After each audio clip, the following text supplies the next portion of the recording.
गोपियों ने पहली बार कृष्ण का नाम सुना, जैसे ही उनके कान में पता चला ना कि ये बांसुरी कौन बजा रहा है, जैसे हम अभी पूर्व राग की स्थिति को सुन रहे हैं, तो जैसे ही नाम सुना किसी ने बता दिया ये नंदराय का बेटा श्याम है।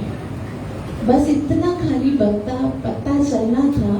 जैसे ही बोला श्याम है तो ये नाम उनके कान से डायरेक्ट उनके हृदय में चला गया और उसने पूरे शरीर के ऊपर कब्जा कर लिया। ये नाम इतना मधुर है, जैसे हम संसार में भी देखते हैं कोई मीठी वस्तु होती है जिसमें बहुत स्वाद होता है, तो वो हमको कितना आकर्षित करती है। जैसे कोई बहुत ही सुंदर स्वीट होती है, फिर हम थोड़ी खाते हैं, लेकिन फिर दिल करता है थोड़ी और खाई जाए, फिर दिल करता है। इवन किसी को डायबिटीज भी होता है ना, और डॉक्टर बोलता है देखो आम नहीं खाना, आम जो है उसमें बहुत शुगर होता है तो आपको नहीं खाना, फिर वो क्या छुप छुपा के भी खाते। डॉक्टर बोला एक जो होता है ना उसका पीस वो जरूर वो भले खाना, फिर वो छुपा के 2-3 खा लेते हैं, क्योंकि स्वाद लेना चाहते ना। तो भौतिक जगत के साधारण स्वाद में इतना टेस्ट है कि हम सब छोड़ के अपनी सेहत को भी छोड़ के वो खाते हैं। तो हम इस आध्यात्मिक जो भगवान के मधुर नाम के विषय में कितना हम बोल सकते हैं कि उसके अंदर कितना मधु होगा, कितना रस होगा, लेकिन वो हर किसी को स्वाद आस्वादन नहीं होता है। लेकिन गोपियां जब सुनती है, राधा रानी बोलती है ये क्या सुना दिया गोपी, हे सखी तुमने मुझे क्या सुना दिया। मुझे ऐसा लग रहा है कि मैं पूरे शरीर पर इस हरि नाम ने, इस श्याम नाम ने कब्जा कर लिया।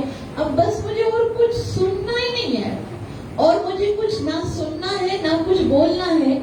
श्याम श्याम श्याम, इसी नाम को श्याम धन श्याम मन श्याम ही हमारो तन, आठों याम उदो हमें श्याम ही सुकाम। श्याम ही श्याम जी, श्याम ही है प्राण प्रिय, आंधे की सी लाकड़ी आधार श्याम। श्याम के अतिरिक्त और कुछ भी नहीं। तो एक बार नाम सुना और ये हालत हो गई कि अब बोलती है कि मुझे कुछ ऐसी विधि बता सकती हो। परेशान हो गई सारी गोपियां, एक दूसरे पूछती है दूसरे से कि मुझे कोई ऐसी विधि बता दो ना, थोड़ी देर के लिए भूल जाए इसको।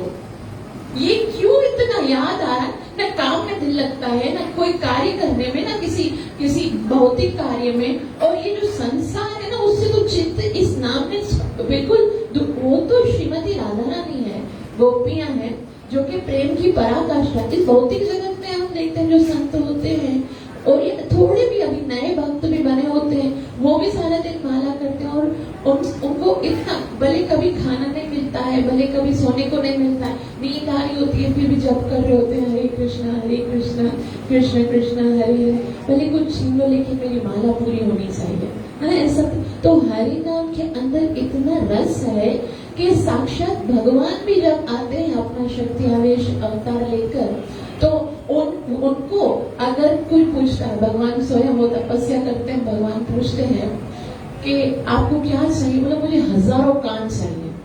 1000 कान क्या करोगे, इनसे हरि नाम का आस्वादन, और मुझे 1000 जिह्वा चाहिए जिससे मैं हरि नाम का आस्वादन कर सकूं। और हम क्या हैं, हम कब से रटन कर रहे हैं हरे कृष्णा कृष्ण कृष्ण हरे हरे, हरे राम राम राम, आस्वादन ही नहीं है। कितना दुर्भाग्य है कि रस का आस्वादन होना तो दूर की बात है, उसमें रस है ये अनुभव भी नहीं हो रहा है। आस्वादन होना तो बहुत दूर की बात है, वरना नाम तो ऐसा है कि जकड़ लेना चाहिए, उसके अंदर इतना पावर है। लेकिन हमारा कैसा दुर्भाग्य है कि उस नाम के प्रति आकर्षण ही नहीं होता। और इतना नाम इतना मधुर है, लेकिन ये क्यों होता है, क्योंकि जितना जितना प्रेम होगा उतना उतना आकर्षण होगा, और जितना जितना आकर्षण होगा उतनी उतनी वश्यता होगी। वश्यता मतलब जितना हमारे पास प्रेम होगा भगवान के लिए, उतना ही नाम और भगवान के रूप गुण लीलाओं और भगवान की कथा के प्रति आकर्षण होगा। ये समझ में आ गया। जितना प्रेम बढ़ता जाएगा, आकर्षण बढ़ता जाएगा, उतना ही नाम पसंद लगेगा, उतनी ही कथा पसंद लगेगी, उतनी ही लीला पसंद लगेगी, उतनी ही सेवा पसंद लगेगी। जितना प्रेम होगा उतना ही क्या होगा? आकर्षण होगा। ठीक है, जितना प्रेम होगा उतना आकर्षण होगा, और जितना जितना आकर्षण बढ़ेगा उतनी उतनी वश्यता बढ़ेगी। वश्यता मतलब कितना भगवान वश में आता जाएगा। भगवान राधा रानी का कृष्ण के प्रति प्रेम कितना था कि वो राधा रानी यदि एक बार तिरछी निगाह करके देख लेती थी, उसी समय भगवान का मुकुट चरणों में गिर जाता था। और कृष्ण स्वयं चरणों में गिरकर बोलते थे, राधे मेरा हृदय जो है वो तप्त हो रहा है, तुम इतनी सेवा करती हो, तुम्हारे हृदय में मेरे लिए इतना प्रेम है कि उस प्रेम की अग्नि से मेरा हृदय तप्त हो रहा है। तो हे प्रिया, तुम अपने चरण दे दो, तुम्हें अपने हृदय पर रखो, तो वो हृदय थोड़ा उसकी तपन जो है वो शांत हो जाए। तो जितना भगवान तो इतना वश्यता भक्त की कबूल करते हैं। भगवान का एक बहुत ही सुंदर भगवान का गुण है कि हम थोड़ा सा भी प्रेम करते, एक बार झूठे मुंह से ही बोल देते हैं कि कृष्णा हम तेरे हैं, बस हम तुम्हारे हैं, तुम्हारे नाम के प्रति हमारा प्रेम है, या कुछ भी बोल, तो कृष्ण क्या कहते हैं, बस मैं तुम्हारा ऋणी हो गया, अब मैं तुम्हारा ऋणी हो गया हूँ, और मैं तुम चाहे मुझे छोड़ भी दो, अब अगर तुम चाहे मुझे छोड़ भी दोगे ना, फिर भी ये मेरे बस की बात नहीं है। मतलब मेरे लिए इतना संभव नहीं कि मैं तुम्हें छोड़ दूं, ये मेरे लिए संभव ही नहीं है कि एक जो कोई अगर मेरा बन जाए, फिर बाद में भले भौतिक जगत के आकर्षण के कारण वो भले मुझसे दूर भी हो जाए, लेकिन मैं उसे कभी नहीं छोड़ता। लेकिन हमको ये प्रेम उत्पन्न करने के लिए, क्योंकि जीव के जीवन का, हम जब इस भौतिक जगत में आते हैं, मनुष्य देह प्राप्त करते हैं, सिर्फ एक ही लक्ष्य है कि कृष्ण के प्रति प्रेम उत्पन्न हो जाए, बस, और कोई लक्ष्य नहीं है। अगर वो प्रेम उत्पन्न नहीं हुआ तो पूरे जीवन में जो कुछ भी अर्जित किया, जो खाया पिया, घूमा फिरा, डिग्रियां प्राप्त की, चाहे कितने कुछ भी प्राप्त कर लिया, वो सब जीरो है, कुछ भी नहीं मिलेगा। उसकी बदले में कुछ भी प्राप्त होने वाला नहीं है, वो सब शून्य है। और अगर कृष्ण प्रेम प्राप्त हो गया, फिर भले कुछ भी नहीं है, फकीरों के से जिए। इतने बड़े बड़े राजा जो होते थे, वो भी क्या करते थे, वो अपना राज्य छोड़ देते थे, धन छोड़ देते थे, रानियां छोड़ देते थे, दास दासियां छोड़ देते थे, जंगल में चले जाते थे, हरि नाम करते थे। क्या, क्यों? पूरी जिंदगी अर्जित किया है, इतना सारा धन, तो अय्याशी करते करते मरते ना। लेकिन उनको पता है ये सब जीवन का लक्ष्य नहीं है। लक्ष्य क्या है कि अगर हम इस जीवन में भगवान को प्राप्त करते हैं तो हम सफल होते हैं। तो उसी भगवत प्राप्ति का एक ही साधन है, दूसरा कोई साधन नहीं है। कोई किताब में, कोई संत ने, कोई आचार्य ने, किसी वेद में, पुराण में, आज अगर आपको इस कलयुग में कोई आके बोलता है कि हरि नाम के अतिरिक्त ये साधन है, आप कर लो, भगवान मिल जाएंगे, वो सबसे बड़ा धोखेबाज है। सबसे बड़ा धोखेबाज है जो हमको ये बताता है कि भगवान के नाम को छोड़कर और कोई साधन भी आपको भगवत प्राप्ति करा सकता है। और हमारा सब कितना बड़ा ये दुर्भाग्य है कि सब कुछ करने के लिए कभी कभी हमको ऐसा लगता है ये भी कर ले, ये भी कर ले, ये भी कर ले, हरि नाम के प्रति ही रुचि नहीं है। एक तो अवसर नहीं मिलता। ये कलयुग ऐसा है कि संत समागम या फिर ये जो संकीर्तन जो आंदोलन है उसका अवसर नहीं मिलता, और कभी मिल जाता है अवसर तो उसके प्रति आकर्षण नहीं होता है। संकीर्तन का मतलब ये भी नहीं है कि बहुत ही कोई मेलोडियस हो, कोई बहुत ही सुंदर कीर्तन करने वाला हो, या जिसका बहुत ही सुंदर स्वर हो, और उसके साथ संकीर्तन का मतलब है आप कितना प्रेम से नाम ले रहे हो, कितना प्रेम से उच्चारण कर रहे हो। भगवान ये नहीं देखते कि आप कितना एक्सपर्ट हो किसी भी धुन में, ट्यून में, या किसी भी साउंड में, ये नहीं देखते। भगवान देखते आप कितना प्रेम से रहते हो, वो प्रेम के प्रति आकर्षित होते हैं। तो हमको कम से कम वो 10 मिनट जब हम कीर्तन करते हैं उसमें तो हमको भगवान की के नाम के प्रति आकर्षण होना चाहिए, प्रेम से लेना चाहिए कि आज मुझे भगवान का नाम लेने का अवसर मिला है, तो हम प्रेम से लें। हरे कृष्ण कृष्ण कृष्ण हरे हरे, हरे राम हरे राम, राम राम हरे हरे।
चैतन्य महाप्रभु की नित्य लीला प्रवेश अभय चरणारविंद भक्ति वेदांत स्वामी श्री प्रभुपाद की ग्रंथ राज श्रीमद् भागवतम महापुराण की श्रीमद् भागवतम 10वां स्कंद अध्याय 21 जिसका शीर्षक है गोपियों द्वारा कृष्ण के वेणु गीत की सराहना। उसका आज हम श्लोक नंबर 7 पढ़ेंगे। इस आध्यात्मिक जगत में प्रवेश करने से पहले गुरु और गौरंग से कृपा की याचना करते हुए मंगलाचरण करेंगे ताकि हम जो कुछ श्रवण करने वाले हैं उसका हमें पूरा पूरा लाभ प्राप्त हो सके, जो कि है कृष्ण प्रेम की प्राप्ति। ओम नमो भगवते वासुदेवाय।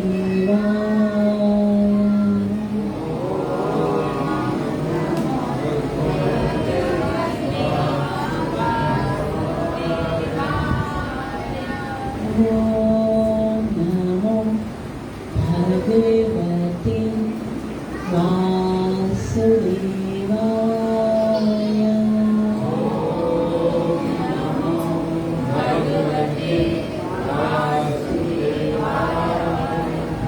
ओम नमो भगवते वासुदेवाय।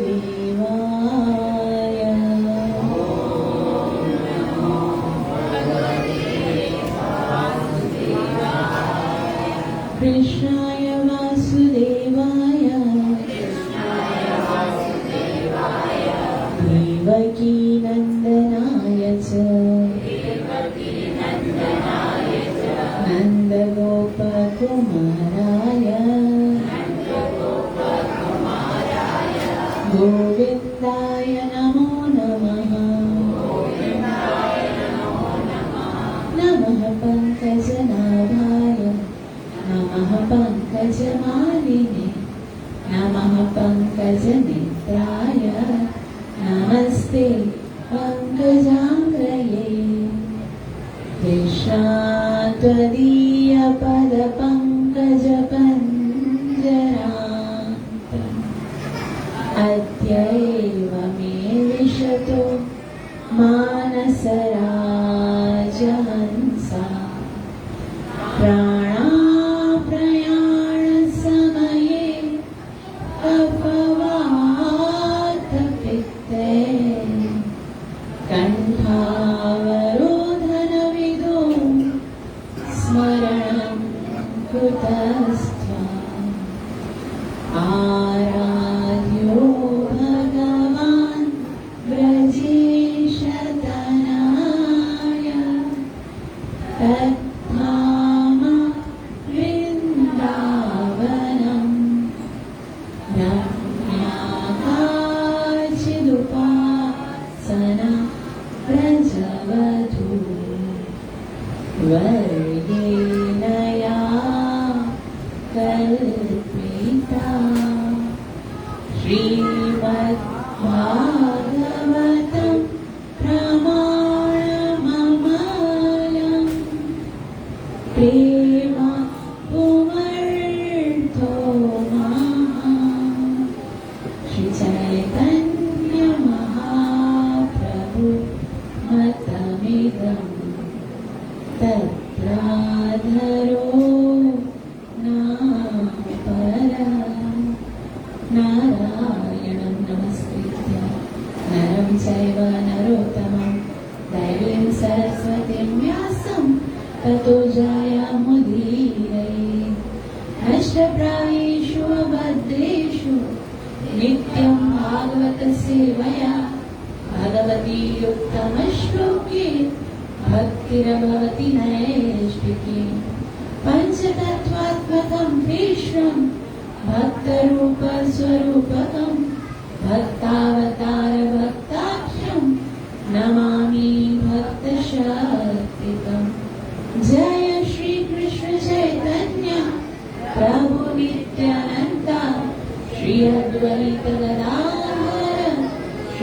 सभी गौर भक्त वृंदा।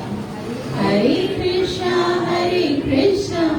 कृष्ण कृष्ण हरे हरे, हरे राम राम राम हरे हरे।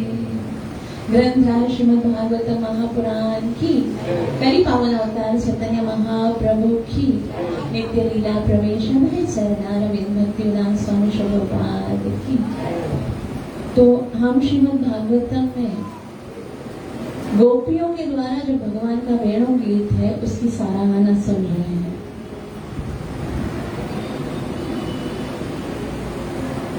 वास्तव में शास्त्र जो है, जितने भी वेद और शास्त्र हैं, उनमें सीखने के योग्य जो मेन मुख्य वस्तु है वो तीन है। तीन चीजें ही शास्त्रों के द्वारा हमको सीखनी है, और वो क्या है? एक है संबंध ज्ञान, दूसरा है अभिदेह, और उसके बाद है प्रयोजन। संबंध का मतलब होता है जब तक हम शास्त्र नहीं पढ़ते हैं, जब तक हम अपने ओर से सोचते हैं, तो संबंध का मतलब हम क्या समझते हैं कि मैं शरीर हूं, मेरा संबंध किसके साथ है? किसके साथ है? ये मेरे पिता है, ये मेरी माता है, ये मेरी बहन है, ये मेरा भाई है, ये मेरा पुत्र है, ये मेरी पुत्री। यहाँ तक हम शरीर के संबंधों को ही अपना संबंध मानते हैं और उन्हीं के लिए जीते हैं, जब तक शास्त्र नहीं पढ़ते। हम शास्त्र पढ़ते हैं जब अपने आप को समझते हैं कि मैं कौन हूँ, मैं ये शरीर नहीं हूँ, मेरा अस्तित्व जो है वो इटर्नल है, अजो नित्य है शाश्वत हो, तो मेरा अस्तित्व नित्य है, तो फिर मेरा संबंध भी नित्य होना चाहिए। तो वो संबंध किसके साथ है? जो नित्य है, जो शाश्वत है, जो इटर्नल है। इस संसार में तो सब अनित्य है और शाश्वत कौन है? सिर्फ भगवान है। तो मेरा संबंध किसके साथ है? भगवान के साथ। पहली बात, मैं आत्मा हूँ, मैं भी शाश्वत हूँ, और मेरा संबंध शाश्वत भगवान के साथ है, वो सीखना। दूसरी बात है, अगर मेरा संबंध भगवान के साथ है तो मुझे कैसे उस संबंध को निभाना चाहिए। जैसे अगर इस संसार के भी संबंध को हम देखते हैं तो हमको पता है ना हमको कैसे उसको निभाना है। अगर मैं पति हूँ तो मुझे किस तरह से अपनी पत्नी की इच्छाएं पूरी करनी है, या उनको जो फैसिलिटीज हैं वो प्रोवाइड करनी है। अगर मैं पत्नी हूँ तो मुझे अपनी कौन सी रिस्पॉन्सिबिलिटीज निभानी है। मैं पुत्र हूँ तो मुझे क्या करना है। तो जो संबंध हम भौतिक जगत में अपने एक स्टेज को समझ के निभाते हैं, अब जब हमें पता चल गया कि मैं कौन हूँ, आत्मा हूँ, और मेरा संबंध किसके साथ है? भगवान के साथ है, तो उस संबंध को भी बनाए रखने के लिए कुछ रिस्पॉन्सिबिलिटीज होंगी, कुछ कार्य होंगे, कुछ साधन होंगे, जिससे हम उस संबंध को मजबूत कर सकें, और कुछ कार्य ऐसे कि हम वो ना करें वरना वो संबंध टूट ना जाए। उसको कहते हैं अभिदेह। मतलब भक्त जो साधन करता है, जिसके द्वारा वो भगवान को प्रसन्न करने का प्रयास करता है, वो है अभिदेह। और तीसरा क्या टॉपिक होता है शास्त्रों में, वेदों में? वो है प्रयोजन। कि क्यों जाने भाई, क्या जरूरत है पहले संबंध को जाने, फिर प्रोसेस ऑफ भक्ति करें। क्यों करें? क्योंकि हम आत्मा है, और आत्मा प्रसन्न कैसे होगी? जब उसको उसका प्रयोजन प्राप्त होगा, उसका लक्ष्य प्राप्त होगा, और वो लक्ष्य क्या है? कृष्ण प्रेम। तो अब हम 10वें सिकंद में हैं, और ये 10वां सिकंद जो है वो पूरा ओतप्रोत है कृष्ण प्रेम से। क्योंकि प्रेम वही प्रदान कर सकता है जिसके पास प्रेम हो। जैसे अगर मुझसे कोई बोले कि भाई मुझे 1 करोड़ रुपया दो, तो मैं बोलूंगी कि मेरे पास तो नहीं है, मैं नहीं दे सकता। उसी प्रकार से आपके पास जो वस्तु है वही आप दे सकते हो ना, जो है नहीं तो नहीं दे सकते।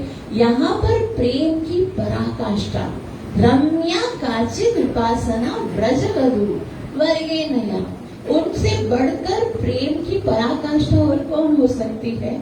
और वही गोपियां जो हैं वो प्रेम प्रदान कर रही हैं अपने वाक्यों से, अपने शब्दों से, उनके शब्दों से, उनके जो भाव हैं उनसे हम इनका अगर थोड़ा सा भी आस्वादन हो जाए, थोड़ा सा भी अगर हम उसको चख लें, अगर गोपियों के श्रीमती राधा रानी के हृदय का जो प्रेम का अथाह समुद्र है, उसकी एक बूंद का एक शीकर भी मिल जाए, एक छींटा, जैसे एक बूंद होती है, उसको अगर कहीं पर उड़ाया जाए उसमें से छोटे छोटे छोटे छोटे बूंदे निकलेंगी ना, वो अगर एक जर्रा भी प्राप्त हो जाए तो हम समझेंगे कि हमारा ये जीवन सफल हो गया। इतना, और एक बार फिर से, क्योंकि हम वापस से इस आध्यात्मिक जगत में प्रवेश कर रहे हैं, तो एक बार एक तत्व को पकड़ के रखना है। श्रीमती राधा रानी कोई स्त्री नहीं है, श्रीमती राधा रानी या गोपियां कोई स्त्री नहीं है, और कृष्ण और राधा रानी या उन गोपियों का जो संबंध है वो स्त्री पुरुष जैसा नहीं है। वास्तव में राधा कृष्ण एक तत्व, दो रूप हैं, एक ही तत्व है, उन्हीं का ही तत्व है, वो कोई दूसरी नहीं है, वो कृष्ण ही है। लेकिन हमको प्रेम का आस्वादन कराने के लिए एक रूप, एक तत्व, दो रूप धरे। हमको लीला का आस्वादन कराने के लिए एक ही तत्व ने दो रूप। देखिए, इस बात को गांठ पकड़ के, एकदम टाइट पकड़ के चलेंगे तो ही हम इसको समझ पाएंगे, वरना तो फिसल जाएंगे और ऐसा फिसलेंगे कि वापस से उठना भी पॉसिबल न होगा। तो इस संबंध में कभी भी मन में कोई, बुद्धि में कोई ऐसा अपराध भाव नहीं आना चाहिए, क्योंकि ये भौतिक जगत है ना, तो हमारी बुद्धि भौतिक है तो ऐसे विचार करती है। लेकिन यहाँ पर भगवान का कैसा प्रेम होना चाहिए, भगवान के साथ कैसा प्रेम होना चाहिए, उसका एक छोटा सा दृष्टांत बताया गया है।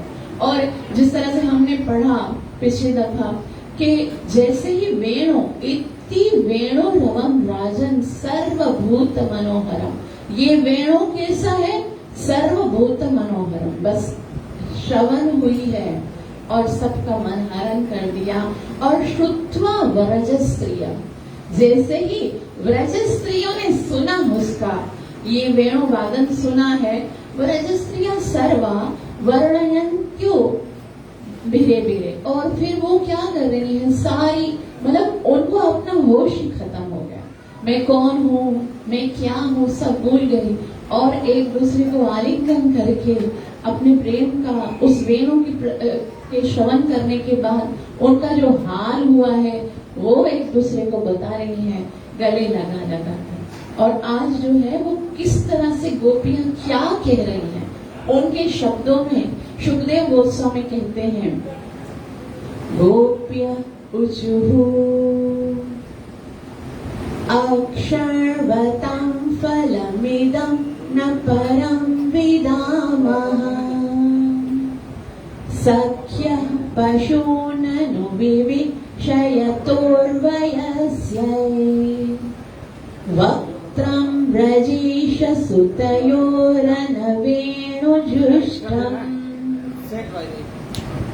यैर्वाणि पीतमनरुक्त कटाक्षमोक्षम्। अक्षरवताम, ये जो अक्षरवताम वैसे तो आंखों को कहते हैं, अक्ष कहते हैं आंखों को, ये गोपियां कह रही हैं।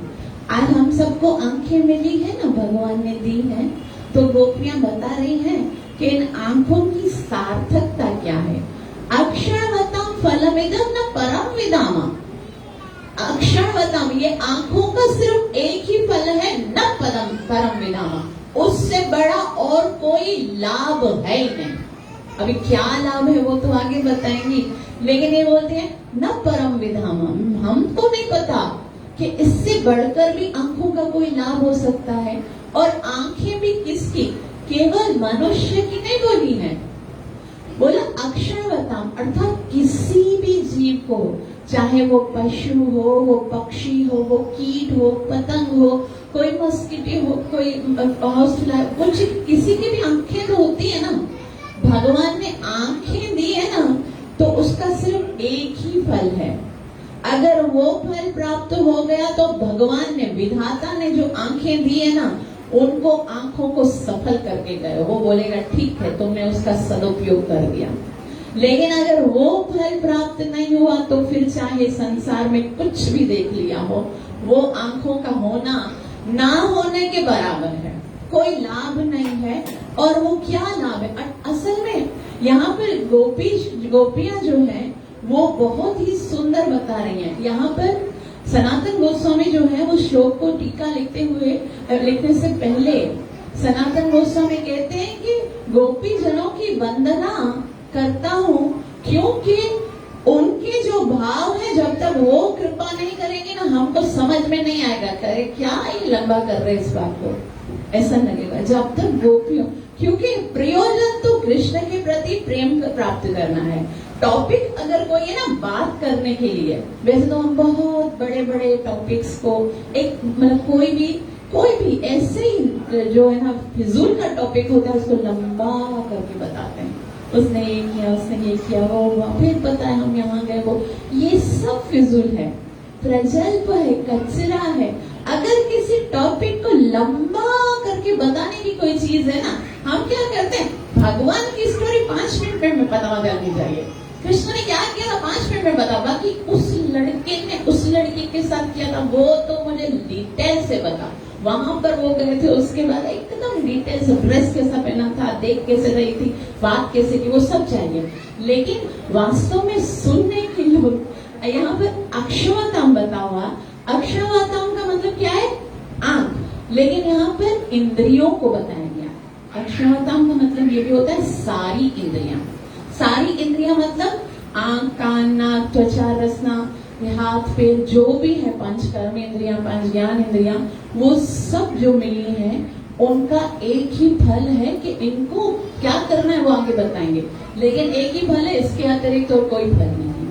बाकी इसके अलावा इन इंद्रियों से जो कुछ किया फिजूल में किया, उसका कोई मार्क्स मिलने वाला नहीं है। जैसे आपको क्वेश्चन पेपर में आता है ना, एक आता है कि ये सवाल के आपको 99% मार्क्स मिलेंगे, बाकी सब जो है वो 1% है, और आप सारा वो वाला क्वेश्चन मत करो और सारे पेपर को फिल कर दो, बाकी का तो आपको क्या मिलने वाला है ना, पास तो होने वाले नहीं है। तो हमारा फोकस किस पे होना चाहिए, जिसके 99% मार्क्स। तो यहाँ विष्णु प्रभुपाद ने कहा 99% success in devotional service depends on your chanting. कैसे होगी, जब उसके नाम के प्रति प्रेम नहीं होगा, जब प्यार किसी से नहीं होगा तो उसका नाम कैसे पसंद लगेगा। तो उसलिए उसके विषय में श्रवण, ये सारे शास्त्र इसीलिए हैं कि उसके विषय में श्रवण करें और फिर उसके प्रति हमारा प्रेम जो है वो तीव्र होता जाए। तो सनातन गोस्वामी कहते हैं, मैं श्री गोपी जनों के चरण कमलों की वंदना करता हूँ जिनकी कृपा से ही उनके वाक्यों का अर्थ समझ में आ सकता है। जब तक वो कृपा नहीं करेंगे तब तक समझ में नहीं आएगा। और ये जो गोपीजन है और उनमें जो सबसे श्रोमणी है श्रीमती राधा रानी, उनकी कृपा के द्वारा ही हमारे हृदय में कृष्ण प्रेम का जो दीपक है, जो बुझ गया है, वो प्रज्वलित हो सकता है। इसीलिए इस चीज को यहाँ पर सुखदेव गोस्वामी ने बहुत ही डिटेल से समझाया। गोपियों की ये महिमा है जिनका गंभीर आश्रय है श्याम सुंदर और उनके द्वारा वश में किए गए। वो आश्रय है, वो उन्होंने शरण ली है श्याम सुंदर की। और मैंने जैसे बताया, जितना जितना प्रेम होगा उतना उतना आकर्षण होगा, और जितना जितना आकर्षण होगा उतना उतना वश्यता होगी। तो गोपी जनों का कितना प्रेम है कि कृष्ण वश में है, कृष्ण उनके वश में है। और सारी गोपियां जो सुन रही हैं वो भी यही बोल रही हैं, क्या बोल रही हैं कि अब हमने क्या किया, हमको जो शरीर, ये कंटिन्यूअस जो है गोपियां क्या करती रहती हैं, कृष्ण के विषय में बोलती रहती हैं, कृष्ण के विषय की, कृष्ण की प्रसन्नता के लिए कुछ करें, लेकिन बोल क्या रही हैं, उनका भाव हमको सुनना है। हमको कैसा लगता है, भाई हमें तो फिर भी कृष्ण अच्छा लगता है, हमारी आंखें तो फिजूल नहीं है, हमने तो फिर भी कृष्ण के दर्शन किए हैं, हम तो फिर भी तो भगवान का नाम लेते हैं। ये शायद उनके लिए लिखा होगा जो दर्शन नहीं करते हैं, ये उनके लिए लिखा होगा ना जो दर्शन नहीं करते हैं, कि भाई उनकी आंखें फिजूल हैं।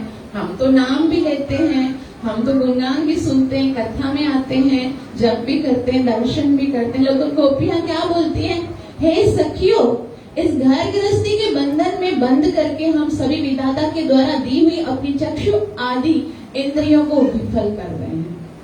हम तो भगवान के प्रति हमारा कोई आकर्षण नहीं है, हम उसको दर्शन करते नहीं। सुबह से जाता है और शाम को आता है और हमने तो भगवान ने, विधाता ने जो इंद्रियां दी ना, उनका सारा दुरुपयोग कर दिया।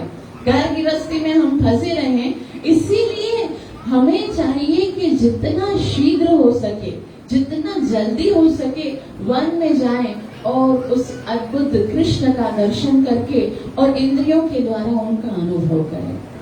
हे सखियों, ये सखी जो शब्द है, जैसे यहाँ पर बताया, सख्या पशूनन विवेश, सखी जो है वो बहुत ही प्रेम का संबोधन है कि तुम तो मेरे हृदय की बात जानती हो, मैं तुम्हारे हृदय की बात जानती हूँ, तुम तो मेरी सखी हो, तो तुम मेरे भाव से अवगत हो।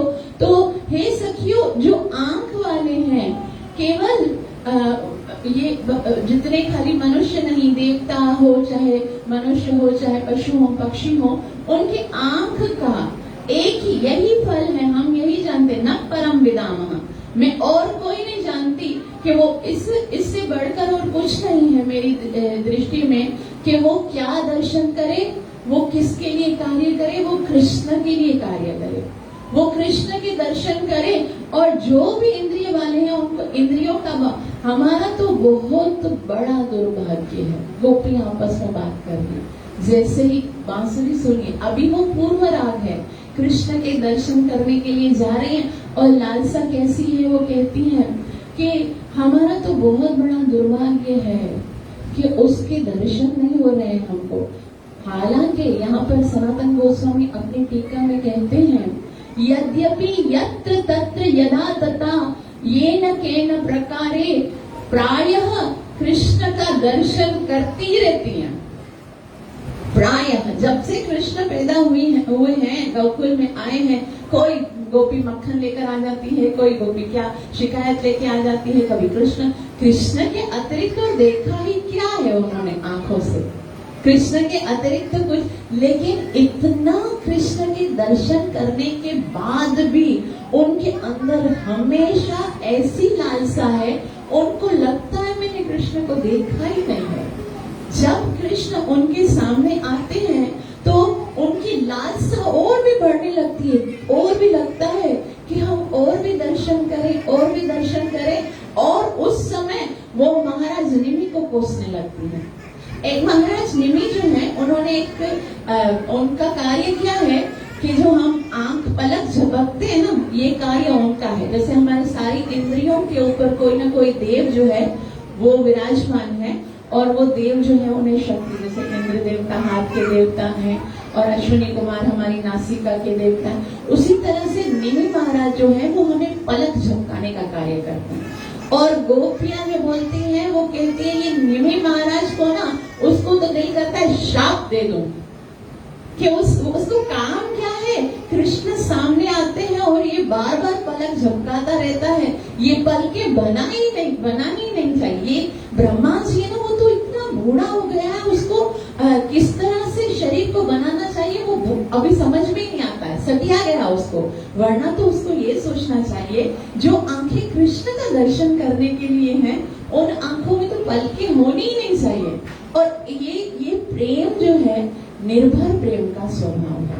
निर्भर प्रेम क्या होता है, उसका अर्थ है जो प्रेम वास्तव में कैसा होता है, जो बिल्कुल भी संतुष्ट हो ही नहीं, जो जिसको संतुष्टि आ जाए ना, हाँ मैंने प्रीतम के दर्शन कर लिए, अब ठीक है बात हो गई, अब हो गया, ये जब मन में आएगा तो समझो प्रेम की परिभाषा पता ही नहीं है। लेकिन निर्भर प्रेम का मतलब होता है जो हर क्षण वर्धमान होता रहे, तड़प हर समय बढ़ती रहे, जिस पर जैसे कोई गोपी जब कृष्ण को देखती है तो ऐसा लगता है उसको देखकर कि मैंने पहली बार उसे देखा है, अब मैं उससे जी भर के देखना चाहती हूँ।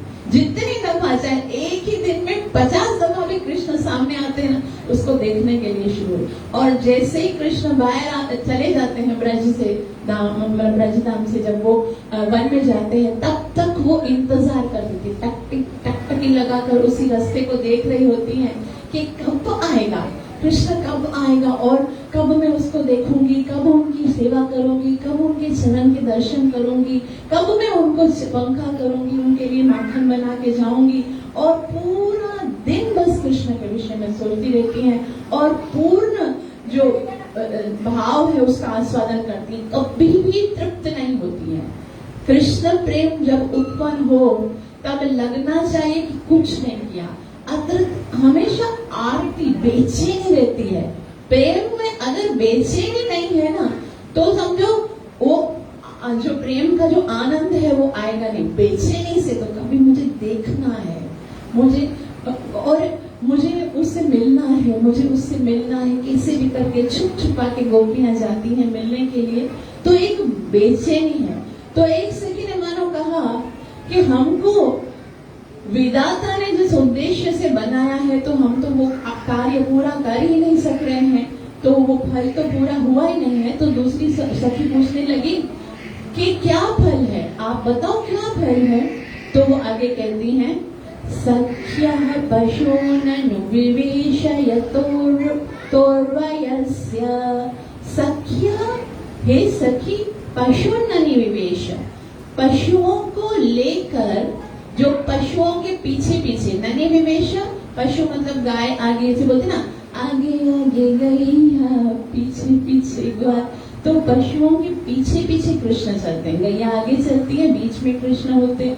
तो पशु आगे है क्योंकि वो स्वामी है, वो हमेशा पशुओं को अपना स्वामी मानते हैं। गैया स्वामी और कृष्ण कौन है? सेवक हैं, उनकी सेवा करने के लिए जा रहे हैं, तो उनके पीछे पीछे चलते हैं। पशु न विवेश तो वयस्य, और वयस्य मतलब अपने ही आयु के जो दूसरे सखा हैं उनके साथ वो जा रही हैं।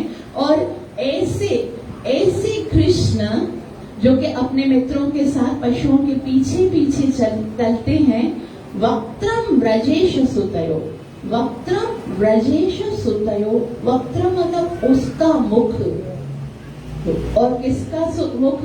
जैसे ही गोपियां बोलने वाली थी कृष्ण का, तब उनको याद आ गया, कृष्ण का नाम ले लिया फिर तो बदनामी हो जाएगी।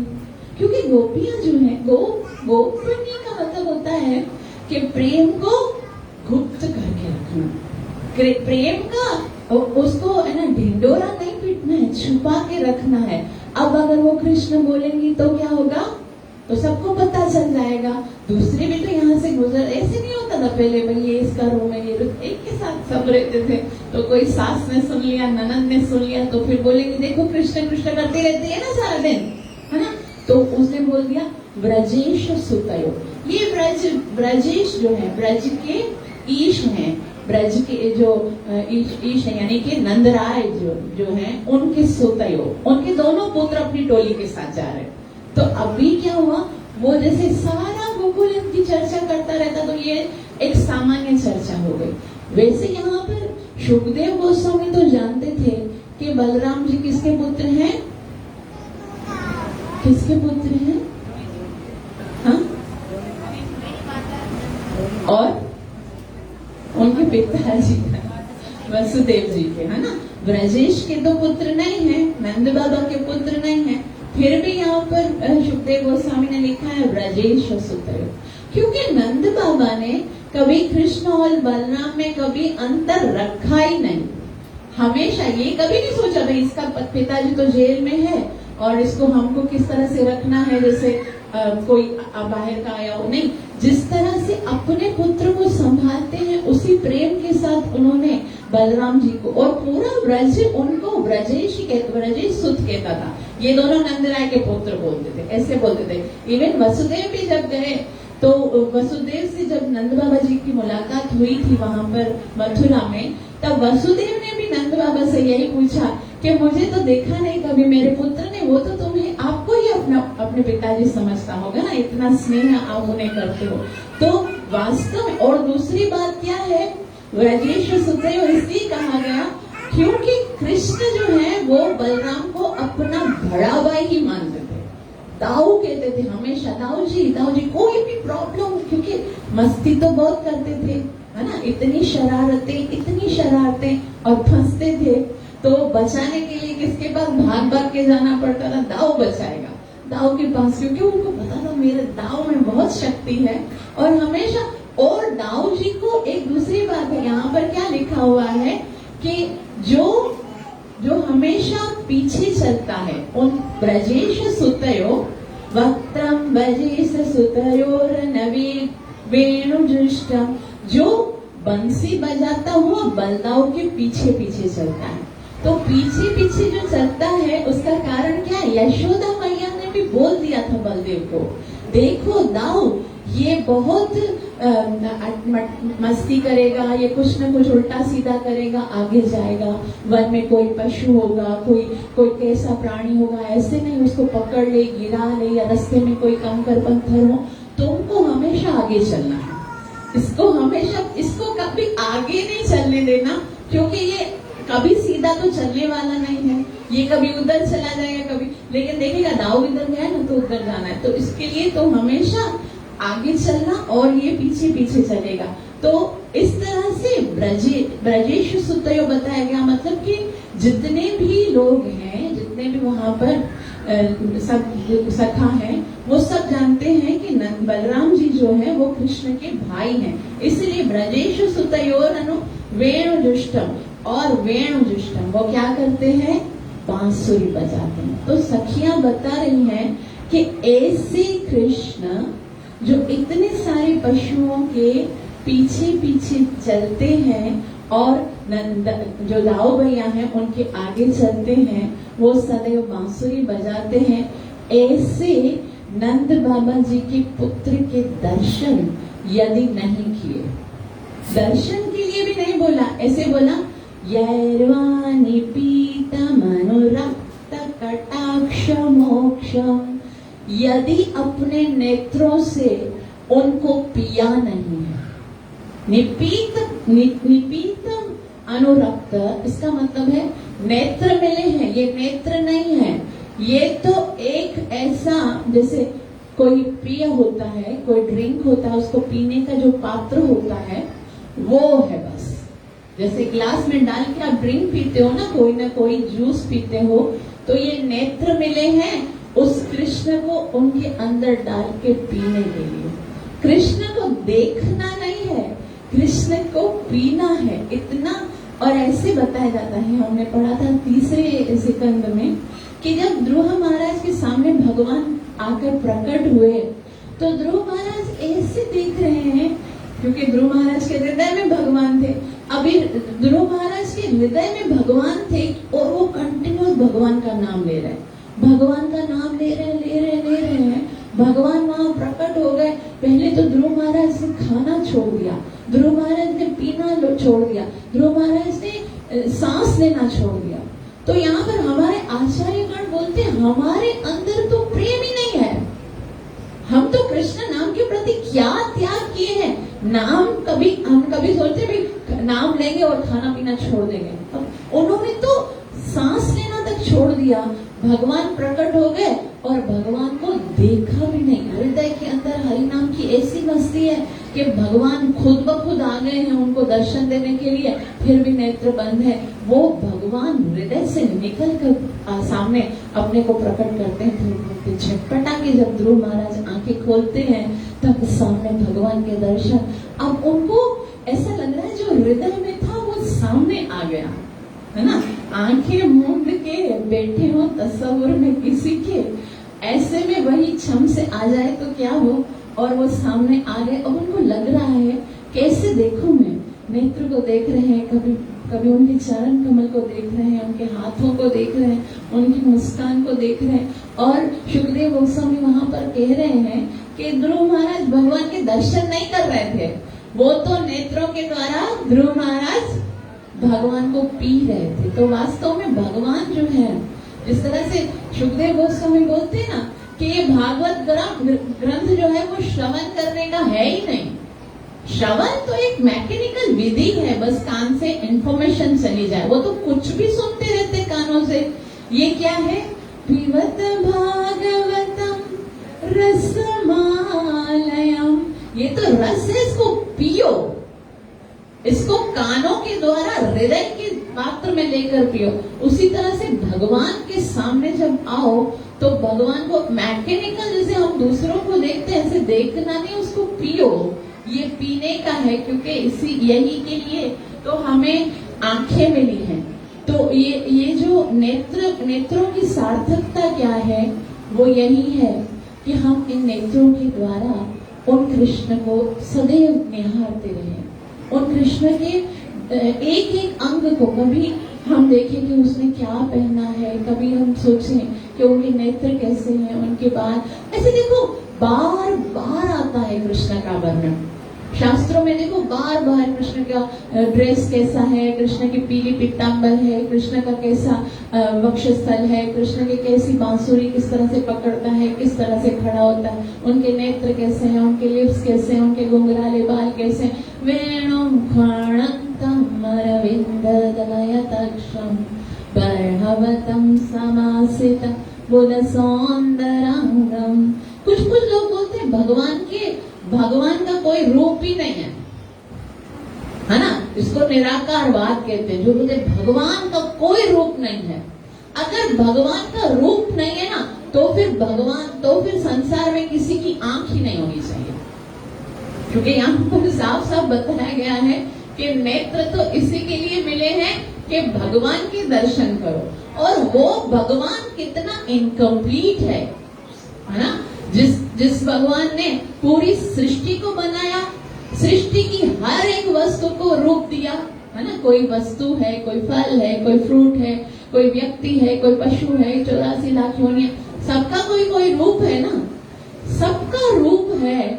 और उस भगवान का रूप नहीं है तो वो तो बेचारा अपनी जो सृष्टि है उसके जितना भी पूर्ण नहीं हुआ है ना। अपनी सृष्टि, उसकी सृष्टि पूर्ण है, उनका रूप है, और जो सृष्टि करता है वो बेचारा बगैर रूप के है। तो ऐसा नहीं है, भगवान का स्वरूप है। लेकिन अगर कोई बोले कि भाई आपने अभी हमें अगर है भगवान तो दिखाओ, कोई बोले अगर है तो दिखाओ भगवान कहाँ है, तो आपके पास वो दृष्टि है जिससे वो भगवान देखोगे? आपके पास तो कोई ऐसी दृष्टि भी नहीं है जो अभी देखो यहाँ पर हम सांस ले रहे हैं ना, यहाँ पर ऑक्सीजन है कि नहीं है? है। मैं बोलूंगी दिखाओ, आपको ऑक्सीजन दिखा नहीं सकता कोई भी, क्योंकि ये ऐसे नेत्र नहीं हमारे साथ कि हम ऑक्सीजन देख सके। तो जो ऑक्सीजन में 24 घंटे सांस ले रहे हैं वो नहीं देख सकते। और हम बात करते भगवान को दिखाने की, भगवान को देखने की एक विधि है ना। यहाँ पर देखो हमारे हाथों पर कितने सारे जर्म्स और बैक्टीरिया होते, दिखते क्या? नहीं दिखते। उसको देखने के लिए क्या चाहिए? माइक्रोस्कोप चाहिए ना। तो बैक्टीरिया इतना छोटा निगरणीय जीव है, उसको देखने के लिए भी आपको कोई ना कोई इंस्ट्रूमेंट चाहिए। तो क्या भगवान को इन आंखों से देखोगे? ये आंखें भगवत दर्शन के लिए नहीं है, भगवान को तो हृदय की आंखों से देखा जाता है। इसलिए यहाँ पर कहा गया कि क्या करना है? यैर्वाणि पीतम अनुरक्त कटाक्ष मोक्षम। उस भगवान को अपने नेत्रों से, जो सदैव कटाक्ष मोक्षम, इसका भगवान बहुत ही सुंदर गोपियां कहती हैं कि भगवान जो है वो दृष्टि, भगवान के 2 वर्णन बताए यहाँ पर। एक तो सदैव बांसुरी बजाता है और दूसरा कटाक्ष मोक्षम, सदैव नेत्र जो है वो तिरछे रखता है, इधर देखता है, उधर देखता है, इधर कभी सीधा नहीं देखता, तिरछी चितवन होगी ऐसे करके। सामने राधा रानी खड़ी, कभी उसको नहीं देखेगा, उस गोपी को देखेगा, उस गोपी को देखेगा। तो कटाक्ष मोक्षम ऐसे जो कृष्ण है, वो गोपियों ने कहा सखियों, जो आंखें नंद महाराज के दोनों पुत्रों के सुंदर मुखमंडल का दर्शन करती हैं, वे निश्चित ही भाग्यशाली हैं। वास्तव में भाग्य उन्हीं का है। ज्यों ही वे दोनों अपने मित्रों से गिरकर तथा गौओं को अपने आगे आगे करके जंगल में प्रवेश करते हैं, तो वे अपने मुख में अपनी वंशियां धारण करके वृंदावन वासियों पर प्यार भरी चितवन से देखते हैं, बांसुरी बजाते हैं और प्रेम से देखते हैं। जो आंखों वाले हैं उनके लिए हमारी समझ में देखने की इससे बड़ी अन्य कोई वस्तु नहीं है। तो हमें क्या करना चाहिए? अपने नेत्रों से उस भगवान के दर्शन करके अपने नेत्रों को सफल करना चाहिए। इसीलिए जो संत है वो कहते हैं, है आंख वो जो शाम का दर्शन किया करे। आंख तो वही है जो शाम का दर्शन किया करे। तो हमें सदैव अपनी इंद्रियों को भगवान की सेवा में लगाना चाहिए। जैसे कि 9वें सिकंद में सुखदेव गोस्वामी बताते हैं अम्बरीश महाराज किस तरह से भगवान की सेवा में अपनी पूरी इंद्रियों को लगाए। सवै मनः कृष्ण पदारे विंदयो वाचांसि वैकुंठ गुणानुवर्णन। मन सदैव कृष्ण के चरणों में लगा हो, जिह्वा से गुणगान होता रहे। करोड़ हरिर मंदिर मार्जनेशु, हाथों से भगवान के मंदिर को मार्जन करते रहे, चरणों से भगवान की मंदिर की परिक्रमा करते रहे और सदैव इसी तरह से भगवान की सेवा में रहकर अपने इंद्रियों को और अपने जीवन को सफल कर सकें। आप सबका बहुत बहुत आभार जो इतना प्रेम से श्रवण किया। कृपया मुझे आशीर्वाद अवश्य दीजिएगा ताकि मैं अपनी सेवा और साधना को अच्छे से कर सकूं। ग्रंथराज श्रीमद् भागवतम महापुराण की, कई पावन अवतार चैतन्य महाप्रभु की, नित्य लीला प्रवेश डिवाइन ग्रेस समय चरणारविंद भक्ति वेदांत स्वामी श्री प्रभुपाद की, गौरव प्रेमानंद। कुछ क्षण के लिए कीर्तन सुनेंगे और अभिषेक करेंगे।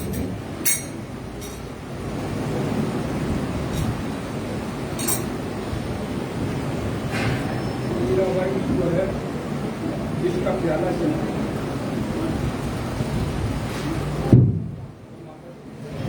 का क्या एग्जाम बीच का प्याला